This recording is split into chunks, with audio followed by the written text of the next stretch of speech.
Girlfriend আছে কার কার দেখি হাত তোলো। মাশাআল্লাহ, সাহস আছে ওদের, বুকের পাটা আছে। হাত নামা বেটা। এই গার্লফ্রেন্ড বয়ফ্রেন্ডের সাথে আমাদের কোনো সম্পর্ক, আমরা বিয়ে করব। কি করব? বিয়ে করব। চেয়ারম্যান সাহেব বিয়ে করাই দিন এগুলোরে, আপনার দায়িত্বে দিয়ে গেলাম। এই গার্লফ্রেন্ড বয়ফ্রেন্ড এগুলো ইসলামের কালচার নয়। বিয়ের চেয়ে ভালো কাজ পৃথিবীতে হতে পারে। বিয়ে করতে গেলে বাপে বলে আগে নিজের পায়ে দাঁড়া, তো এতদিন ও কার পায়ে দাঁড়াইছে?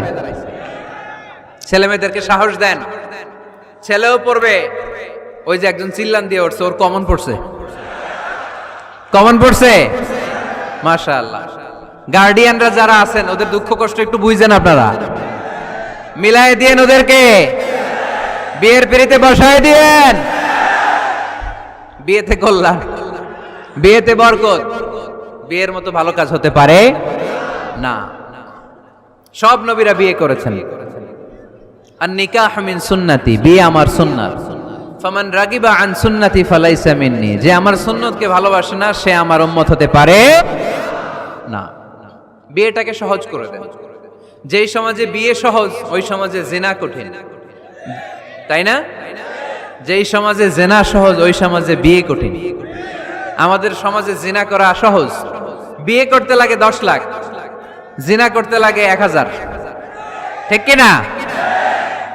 10 লাখ টাকা ছাড়া বিয়ে করা যায় না। এটা লাগবে, ওইটা লাগবে, এই দাও, ওই দাও, মোহর দাও, বিশাল অঙ্কের মোহর। 10 লক্ষ টাকা ধার্য না করলে মেয়ে দিবে না, এরকম আছে না নাই? না, এগুলো আসলে ইসলামিক কালচার না। ছেলের বাবা মেয়ের বাবা উভয়কে আমি বলি বিয়েটা সহজ করে দেন, সহজ করে দেন। ছেলে পড়াশোনা করুক, সমস্যা নাই, মেয়েও পড়ুক, কিন্তু তারা পবিত্রভাবে তাদের সম্পর্ককে মেনটেন করুক, ঠিক কিনা? তাদের এই যৌবনের তাড়নায় যে পাপের সাথে জড়াবে তার পার্সেন্টেজ গুণা বাবা হিসেবে আপনার কাঁধেও আছে না নাই? এজন্য বাবারা সাবধান, মায়েরা সাবধান, বিয়েটাকে সহজ করেন। এই এলাকার যুব সংঘ যারা আছো, তোমরা একটা ক্যাম্পেইন করবা এই মাহফিলের পরে, টাইমলি ম্যারেজ ক্যাম্পেইন।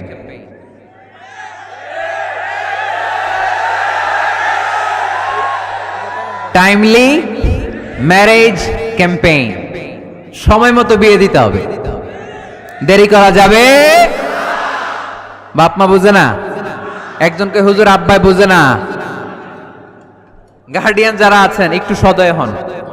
ওরা যে পাপের সাথে, পাপের রাস্তা যে ওরা চিনে যাচ্ছে, পাপের পথে যে জড়িয়ে যাচ্ছে, আল্লাহর সুপ্রিম কোর্টের কাঠগড়ায় আসামি করে আল্লাহ সেদিন আপনারে দাঁড় করাবে।